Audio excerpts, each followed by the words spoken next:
Please have a seat.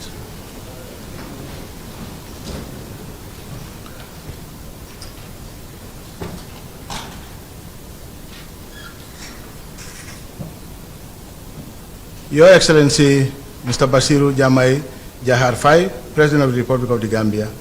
Your Excellency, Mr. Adama Barrow, President of the Republic of the Gambia.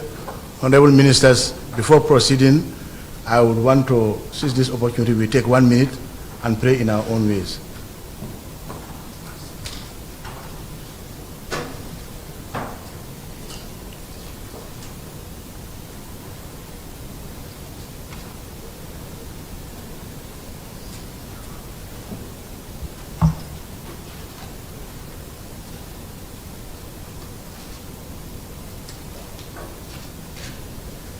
Amen. Your Excellency, Mr. Bassirou Diomaye Diakhar Faye, President of the Republic of Senegal. Your Excellency, Mr. Adama Barrow, President of the Republic of the Gambia. Honorable Ministers from the two countries, Ambassador Basir Sen, Ambassador Hadrame Sidibe, Secretary General and Head of Civil Service, Chief of Staff, Office of the President, members of the press, good afternoon. My name is Ambassador Lang Yabo, Permanent Secretary 1, Ministry of Foreign Affairs, International Cooperation and Gambians Abroad, Republic of the Gambia. Your Excellencies, Honorable Ministers, Ambassadors, I am honored and privileged to be asked to moderate this very important part of the historic visit of His Excellency President Diomaye Faye to the Republic of the Gambia. Your Excellency President Faye, on behalf of His Excellency President Barrow and the entire government and people of the Gambia, I say welcome to the Smiling Coast and congratulate you on your assumption of the presidency of the Republic of Senegal. Today we are honored and happy as a nation to receive Your Excellency and delegation in a historic visit that symbolizes the long-standing excellent bilateral ties between the two countries and people. The significance of the visit can be seen in the history, geography, culture, and the values shared by the two countries. The two countries continue to be a beacon of hope for regional integration.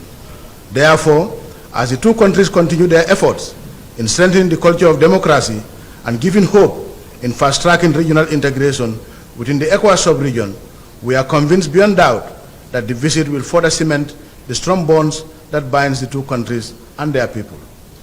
Your Excellencies, Honorable Ministers, Ambassadors, distinguished ladies and gentlemen, as the two countries forge ahead in giving new impetus to the long-standing strong bilateral ties, we remain hopeful that the two countries will continue to champion the maintenance and sustenance of peace, security, and development. Today we are gathered here to join our two leaders to reaffirm our commitment to the mutual issues that binds us together, and to demonstrate that the visit culminated in the production of a joint communique, which I will have the singular honor to call on the two foreign ministers of the Republic of Senegal and the Republic of Gambia to have the honor to read the joint communique. On that note, I have the honor to call on my minister, Honorable Dr. Mamadou Tangara, to read the joint communique. The English version of the joint communique.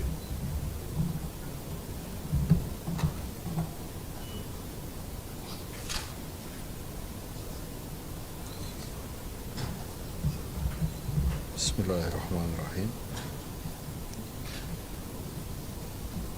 The first working visit of His Excellency Bassirou Diomaye Diakhar Faye, President of the Republic of Senegal, to the Republic of the Gambia, April 28, 2024. Banjul, joint communique.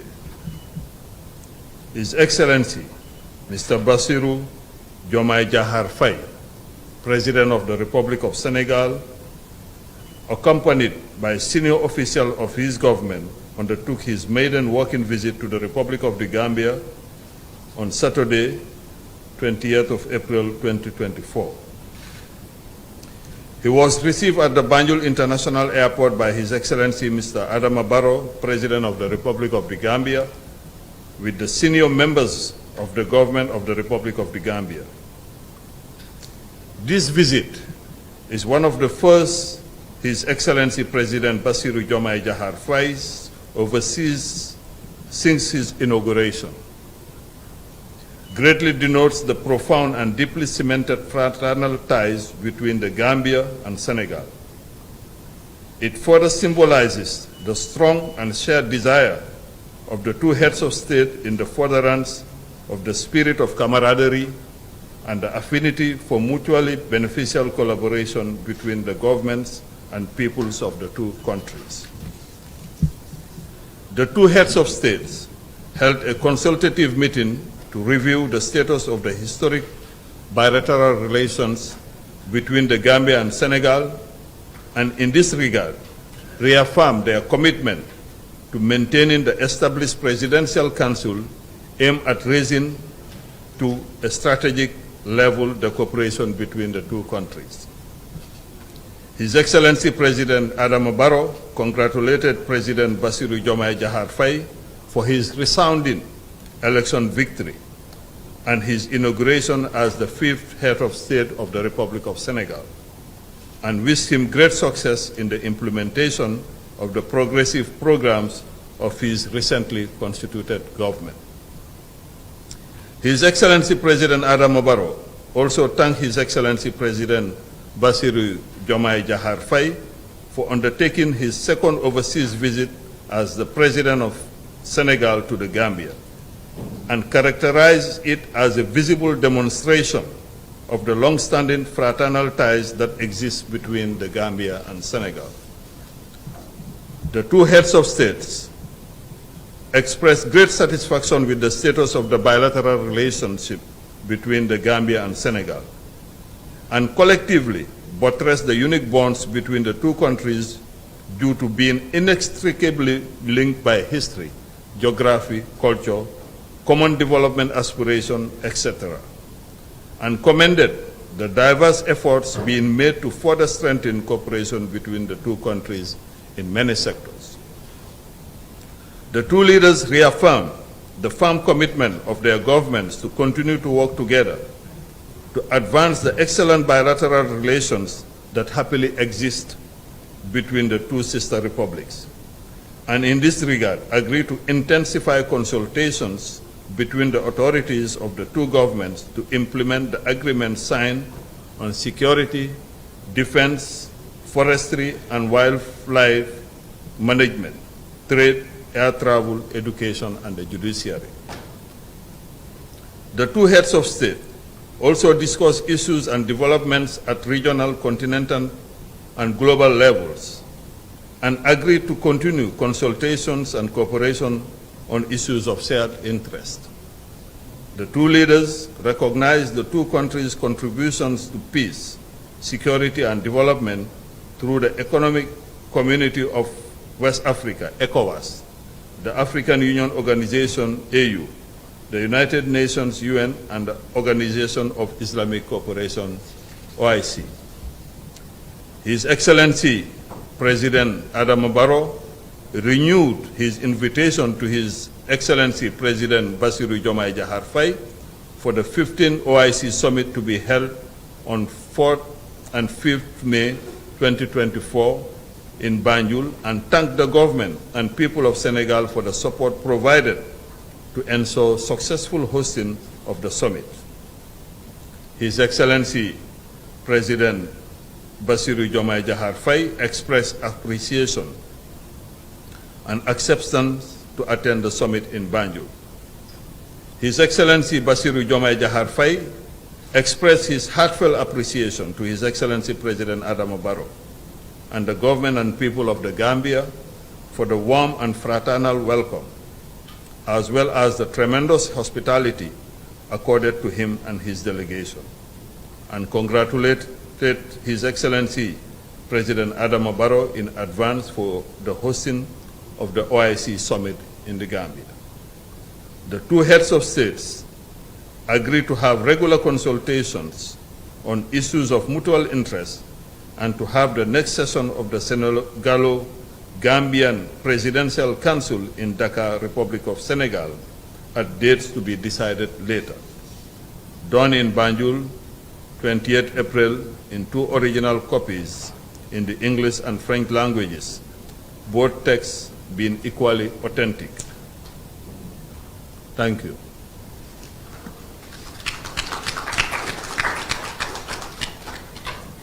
Thank you very much, Honorable Minister. I now have the honor to call on Her Excellency, Madam Yacine Fall, the Minister of Foreign Affairs of the Republic of Senegal, to read the communique in French. Ma, you have the floor.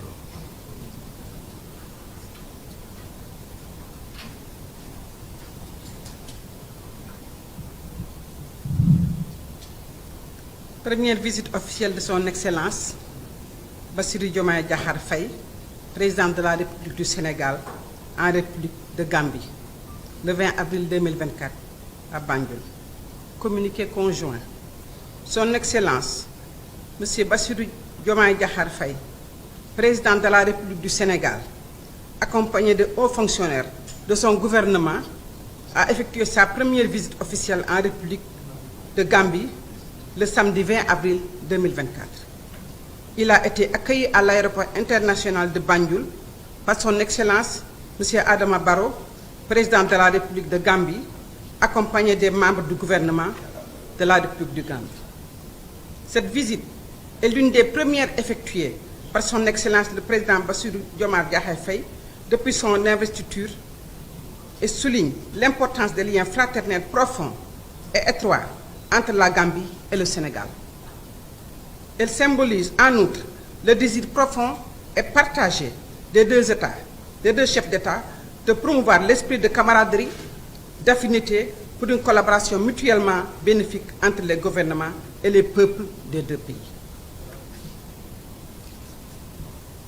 Les deux chefs d'État se sont entretenus sur l'état des relations bilatérales historiques entre la Gambie et le Sénégal et à cet égard ont affirmé leur engagement à maintenir le Conseil présidentiel établi en vue de porter à un niveau stratégique la coopération qui existe entre les deux pays. Son Excellence, le président Adama Barrow, a félicité le président Bassirou Diomaye Diakhar pour sa victoire électorale retentissante et son investiture en tant que 5e chef d'État de la République du Sénégal. Il lui a souhaité beaucoup de succès dans la mise en œuvre des programmes novateurs de ce gouvernement récemment constitué. Son Excellence, le président Adama Barrow, a également remercié son Excellence le président Bassirou Diomaye Diakhar d'avoir effectué sa deuxième visite à l'étranger en terre gambienne et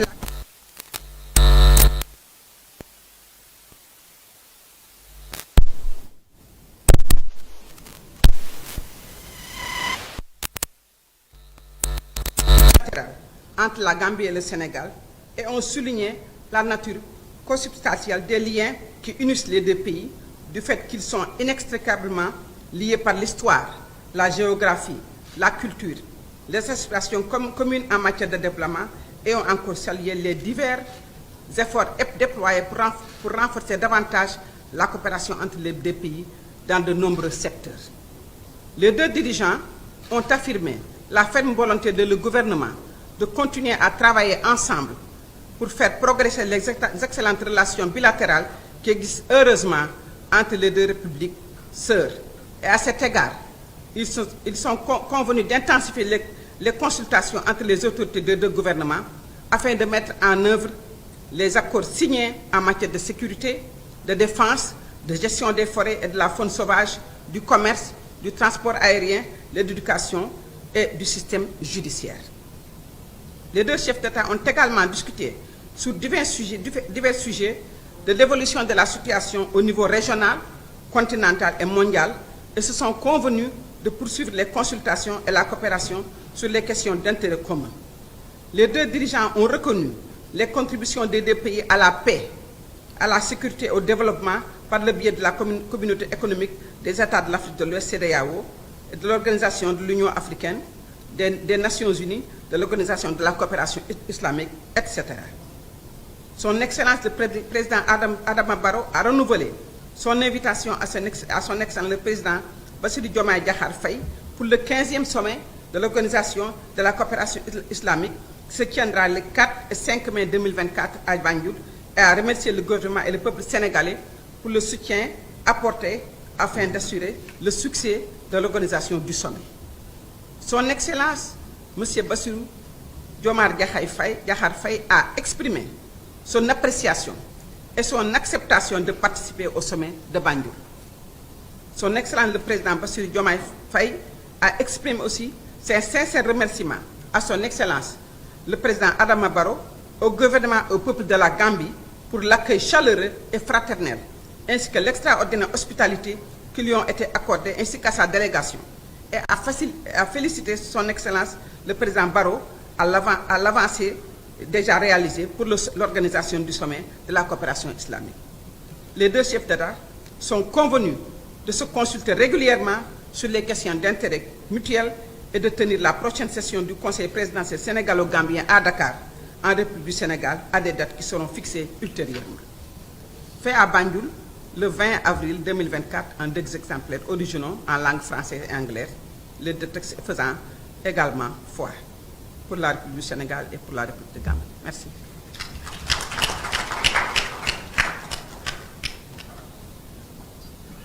Thank you very much, Your Excellency, Madam Yasin Fall. Your Excellencies, distinguished ladies and gentlemen, we have come to the end of this part of the visit, and I will seize this opportunity on behalf of His Excellency President Barrow to welcome you all once again and to invite you to take part in a luncheon that he hosted in honor of his brother, His Excellency Mr. Bassirou Diomaye Diakhar Faye and delegation. Thank you.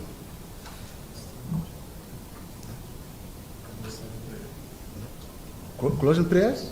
Okay.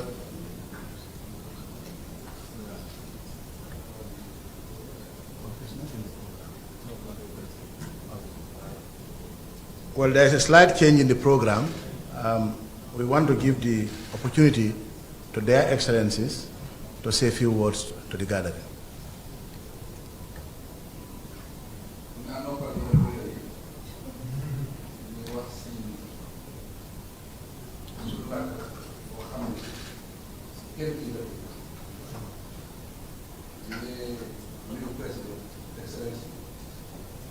Bassirou Diomaye Faye si visite bu mu def ni Gambie ñoom ne fii tey history la taarix la porte la bu nga xam ne dafa nekk diggante Gambie ak Sénégal si nañu ko dalal bu baax di ko ñaanal pour liggéey bi noonu la si loxal ñaari dëkk yi benn dëkk tubaab yi ñoo ñëw ñu xaajal waaye léegi ñun mun nañu te boobu ñu defaraat ko ba mu mel ni mu mel fii rek nga ñëw officiel nga laajte ko ñu déggoo te kenn du kon loolu firndeel ma ne ñaari dëkk yi amul dëkk yu mel noonu daal su nekkee am nga dëkk yu mel noonu lu nga xam amul fenn kon da ngeen war a def loo xam ne amul fenn si doxalin si jàmm si xaritoo ak si mbokk loolu moo tax ñoom bi fi bett ñu ngi ko doon seen dafay waaw parce que bu ma nekkee président suma tukki bu njëkk ma génne Gambie Sénégal bu ma demee Sénégal ñu waxtaan fa waxtaan bokk ñu waxtaan fa waxtaan néeg si waxtaan néeg boobu bu ma gunge ma waxtaan ak bu ñu ma ne ko kontaan naa si faranga bi ak ngeen ma tëralee mu ne président Barrow Gambie sa ñëw Sénégal ñun kontaan nañu bu ngay des wax benn wax boo xam ne dañ ko marqué dafa ñu mu fàtte mu ne ma su nekkee programme am na Sénégal président yi ñëw soo ñëw Gambie dinañ laaj ci lu nga Gambie ñëw mu ne su nekkee président Amérique ñëw kenn laaj kon yow sa ñëw moo ñu naan nañ ko dan président loolu wax bu rëy la ba tey mu ngi nekk si lu nga xam ne du ma ko mën a fàtte kon diggante bi rafetal rek moo si gën te man am na loo xam ne Sénégal defal na ko Gambie loo xam ne man du ma ko fàtte te góob ma ne Gambien dinañ ko mos a fàtte amoon nañ fi nguur bu tàng bu jafe nekk lu metti si ñaari fukki at ak ñaar bu moo jeex pour mu jeex si jàmm Gambie amaat boppam si jàmm Sénégal daf si play rôle bu rëy a rëy rôle boo xam ne ñun du ñu sa fàtte loolu tey looloo taa béy ñu ngi am jàmm boobu si biir Gambie nguur nag transition na dafay jeex ku foog ne sa nguur du jeex da ngay nax sa bopp bu ko am na ñu la jiitu woon seen nguur jeex na am na ñu jëloon indépendance pan africaniste lañ xeex ba ñu jot suñu bopp waaye dem nañ kon aussi ñun dinañ dem ku nekk da nga war a sóolaare loolu su nekkee sóolaale nga ko nag da ngay demee xel nga def lu baax yow soo demee sa lu baax boobu dafay des du dem foofu dafa important mooy léegi bés dina ñëw ñu ne former président Barrow former président Bassirou Diomaye Faye loolu dina am waaye point yu nga xam ne defar nañ ko liggéey yu nga xam ne defar nañ ko yoon yuñ defar yooyu mun na fee compter téeméeri at loolu du jeex kon loolu moo gën a am solo kon maa ngi dalal suma rakkat di dalal président di ko wax ne Gambie dina continuer di liggéey ak moom si jàmm si njëkk ak trang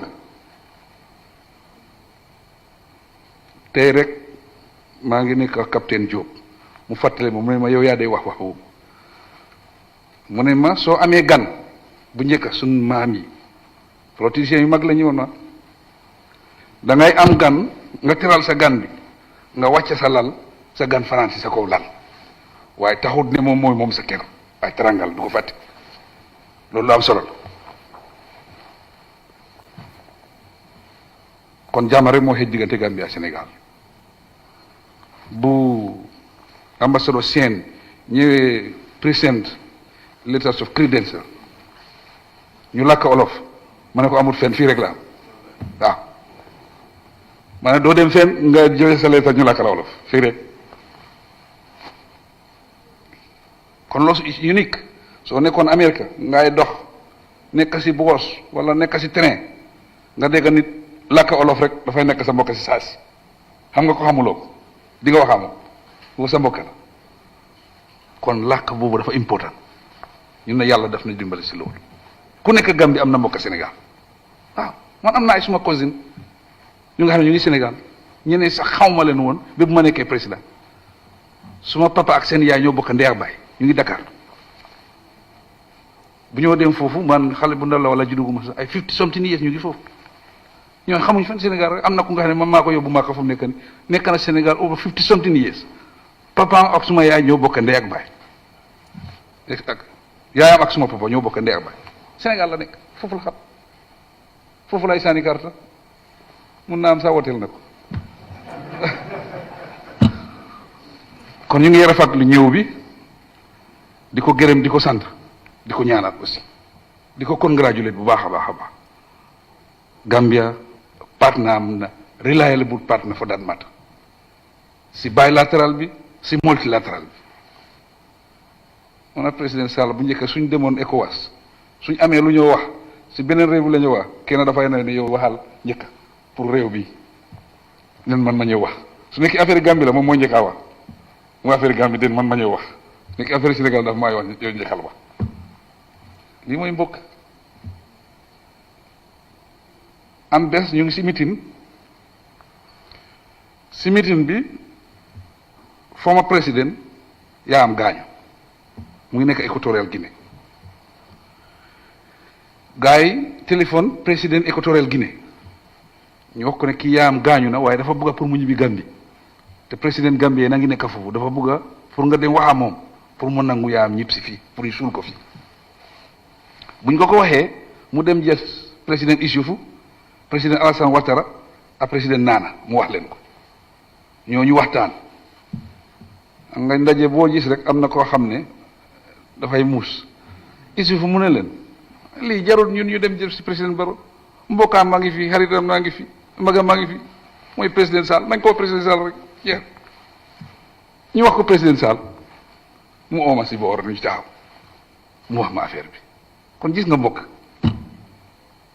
ñoom ñooy senior président lañ ñoo ñu jiitu si office waaye ñu xalaat bi ñu waxtaan ko mu jeex mu sotti mbokka moo mel noonu kon jërë ngeen jëf ñu ngi leen di gërëm di leen sant.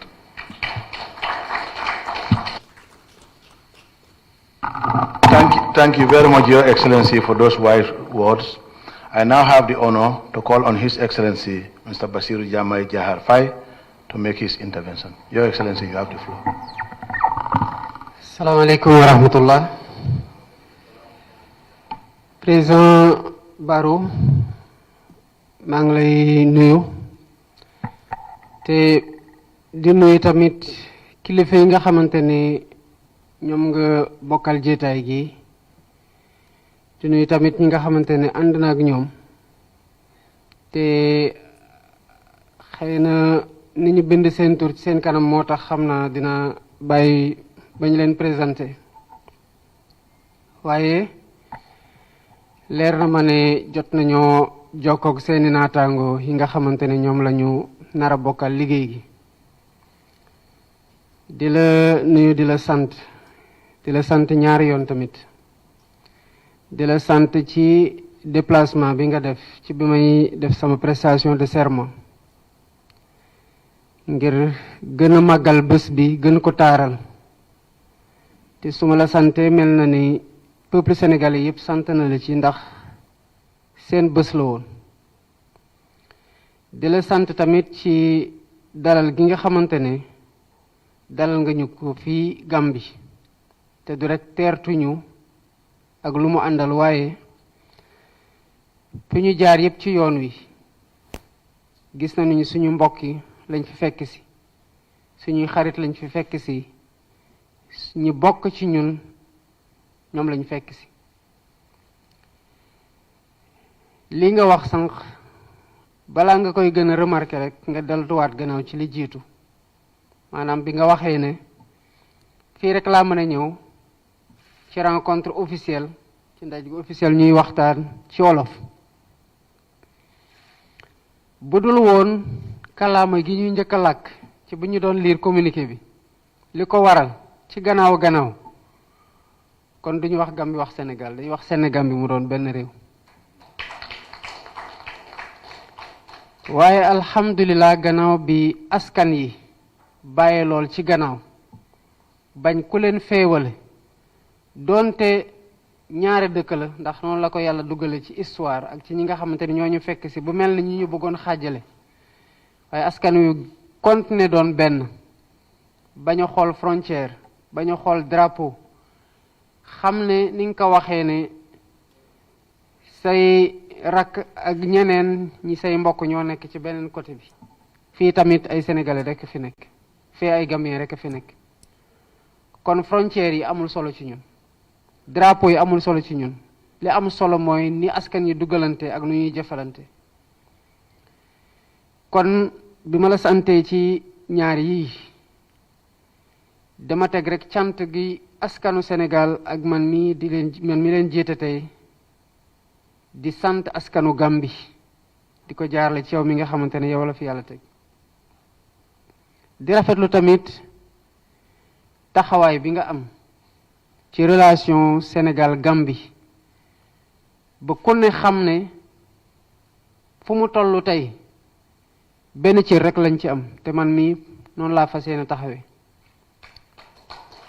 wax naa la sànq ne li taaral diggante bi li ko rafetal li ko gën a dëgëral fi ci président Macky Sall mi nga xamante ne maa ko fi wutu emoon foofu rek laa mën a continuer dem ci kaw waaye mënuma def lu ko yées te yàlla dafa dogal ma egg si ak projet boo xamante ne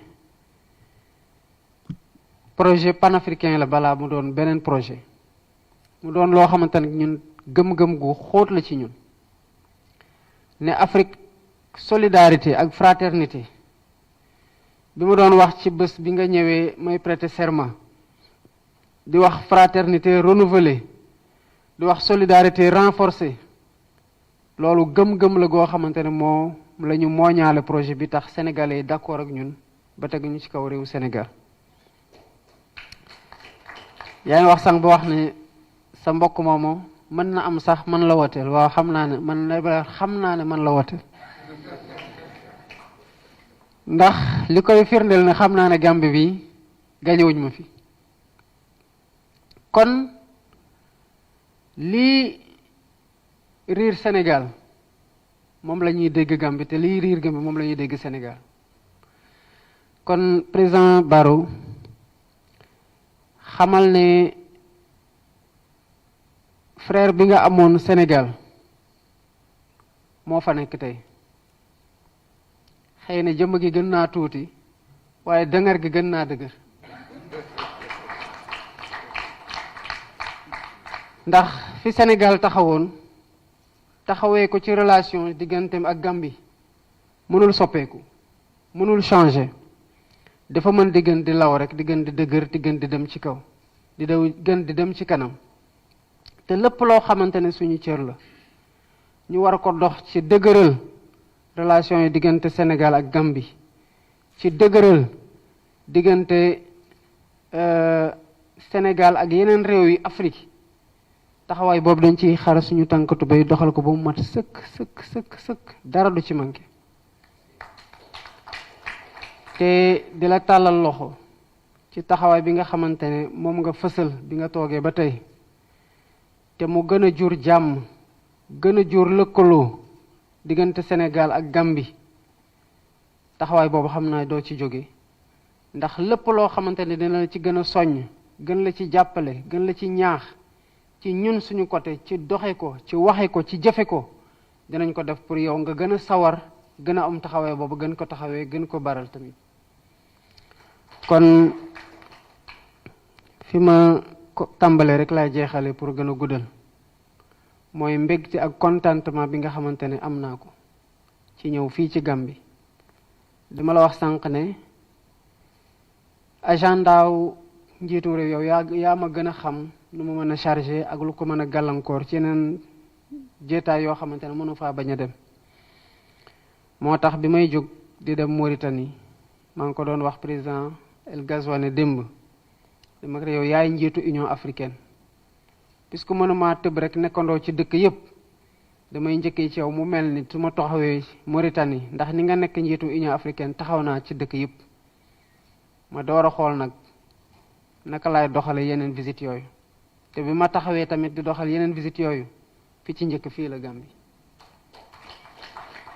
muy cër gi ñu leen may muy respect bi ñu leen may muy cofeel gi nekk ci ñun te ñu ameel leen ko muy yéene gi rafet gi nekk ci ñun te bu ma waxee ñun mooy man en tant que président gouvernement bi ma àndal ci liggéey bi ak peuple sénégalais yépp muy cofeel goo xamante ne ak bëggante ak yéene gu rafet am nañu ko jëmale ko ci peuple gambien te loolu moo fas yéen doon suñu taxawaay ci mandat bi yëpp incha allah rabbi asalaamaaleykum wa rahmatullah.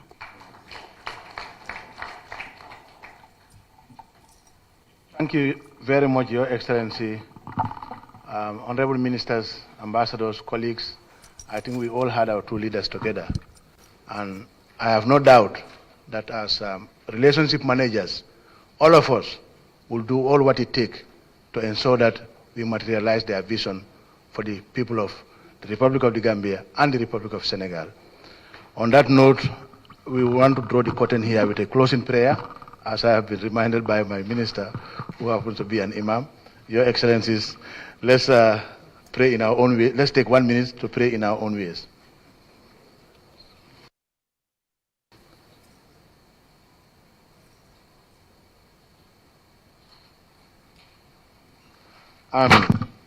Once again, I invite all of you to a luncheon being hosted by His Excellency President Adama Barrow in honor of his brother. Thank you.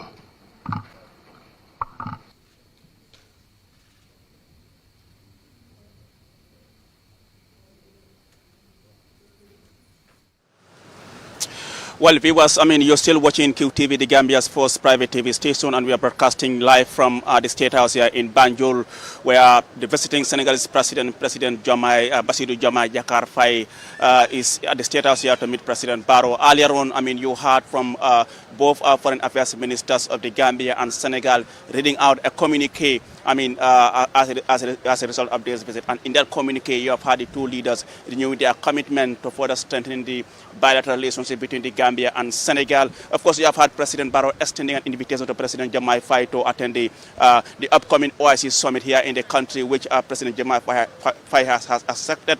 But equally, the two leaders have given assurances of their commitment to the regular Senegambia meeting, which will be held in Dakar when at a date and time to be confirmed by both leaders. But after that, you have heard from President Barrow himself and President Diomaye Faye, all speaking in Wolof. That shows the unique nature of these two countries, Gambia and Senegal. And both leaders have renewed their commitment to working together to foster the relationship, as you have heard from Bassirou Diomaye Faye, that Gambians wouldn't expect anything less as far as that relationship is concerned. Yes, people will say, under President Macky Sall, these two countries have had a good relationship. And of course, under Bassirou Diomaye Faye, that assurance has been given here at the State House in Banjul by the man himself, who today is the 5th president of Senegal. And as you have heard from President Barrow as well, these two countries are the same, just that they are divided by colonial rule. But President Barrow himself said, all of us, we have relatives in Senegal, and equal is the same in Senegal. So certainly,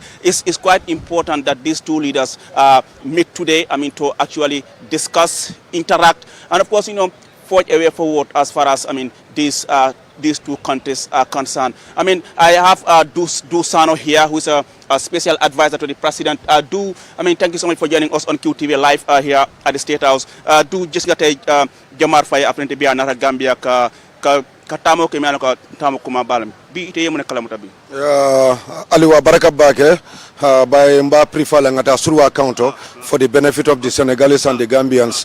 I'm manglendi news mamboka nyima setan Diomaye President Diomaye Faye ñewam bi fini pri Gambia fini nekk na contenté reuy te li adala aada bi nga xam ne dañ ko fekkee Gambia Sénégal benn bopp la kenn mënu koo xar ñaar fekkee nañ kaddu boobu noonu te ñu ngi koo nettalawaati li si gën a am solo la mooy kenn ku nekk ku ñëw si diggante ñaari réew mi tool bi dafa yaatu loolu yow béyal tool bi waaye mënuloo koo jeexal waaye nag nga meg soo ne li nga béy si tool bi na doon lu baax rek keneen ku ñëwee rek mu mun na koo tàmbale ke foofu noonu continuer di dem. Diomaye, His Excellency President Diomaye Faye ñëwam bi fii nii lii aada la bépp président bi nga xam ne daal ñëw na fii nii na la wóor ne balaa mooy génn dem aduna di ko xam Sénégal la mooy njëkkaa dem bépp président boo xam ne yàlla def na tam président bu bu jógee ko Sénégal Gambia fii la mooy njëkkaa ñëwaa ngum balaa mooy tukki lii aada la li nga xam ne dañ ko fi fekkee waaye lu ma ñaan mooy ñun yëpp ñaari réew yi yëpp benn la dañ na Sénégambia flag boobu mu ngi taxaw de hôtel boobu mu ngi fii nii ñun yëpp nañ xam ne Sénégal Gambia benn bopp la kenn mënu koo xar ñaar te ñu ñaan jàmm du continuer si jàmm Diomaye Faye bi nga xam ne daal moom lañ Sénégalais si elek fu ñu toll nii ñu ngi koo ñaanal xale la yal na ko yàlla def mag te ba pare yal na ko yàlla may kattan bi nga xam ne dina mën a yóbbu Sénégal réew yombut waaye bu la ko sa nit ñi jàppale rek dina yomba so yal na ko yàlla jàppale si loolu noonu. jërëjëf that's Dusano, who is a special advisor to the president, here speaking to us. Dégg ngeen kaddu yu ma ko gaaral moom tam di jéem a doole rek importance yi nga xam ne visit bi am na lu mu am si diggante ñaari réew mi. I understand Mr. Ade and Boch are still in the studio, but Mr. Ade, if you can hear me loud and clear, this is what is happening here at the State House in Banjul. Aliou, we can hear you loud and clear, and thank you for that excellent summation there. It seemed as if they had a change of mind in midstream, so they were about to say that we were not going to hear from the presidents, and then we eventually did hear from the president. So Aliou, thank you for your very, very good interjections on the ground there. And I have here in the studio, Mr. Mbowe, just a few minutes really to wrap up. But we were glad eventually we did get to hear the voices of both presidents. Absolutely. And sort of before then, we sort of prefigured. Remember I said that now Barrow is the elder, of the two, really. That's right. And that was the tone. That was. That's yes. it. You get the sense that, you know, especially when Barrow said to him, all tenures will come to an end. The important thing is about legacy. Usually you're talking to your younger brother. And when he also came, you know, when it was his turn to speak, he also used such tone as, you know, you could hear the youth in the voice. Indeed. Yet mature. And he gave him really the respect of an elder brother. Nobody would expect anything less. Well, this is it. Continuation, as I said. This is a continuation, but it's a Pan-Africanist agenda. That will be interesting indeed. I mean, we've had a kind of regional agenda and now a Pan-Africanist one. And so who will he be, you know, going to see next? I wonder whether, you know, in time to come he'll be visiting any of the junta-led nations. That will be an interesting one. Because some of them have issued similar sentiments, or, you know, uttered similar sentiments about the kind of Pan-Africanism, about the kind of anti-French thing, and kind of shaking off the shackles of colonialism. And you said something about, you know, now that we've got destiny of our countries in our own hands, we should stop harking back to, you know, what happened in the kind of colonial era, what has happened since we took over control of our own countries, and that's really where we should be heading. Absolutely. And Senegal could be the link between these military governments, really, because they have similar agenda, but again they came in democratically. Well, this is it. And perhaps the influence that Senegal might have on these people, nobody else would quite have the same authority. Well, this is it. And in his inauguration speech, he addressed that, Diomaye Faye, about, you know, we should try and bring them back into the fold. So, you know, that was the kind of olive branch that he was already kind of offering to them. I don't recall seeing or hearing a response from them. They may have done one, although even though I follow them on their various channels. But that is a sense of, you know, he might be exactly the bridge between kind of old ECOWAS and new ECOWAS, if we can call it that. And also the CFA.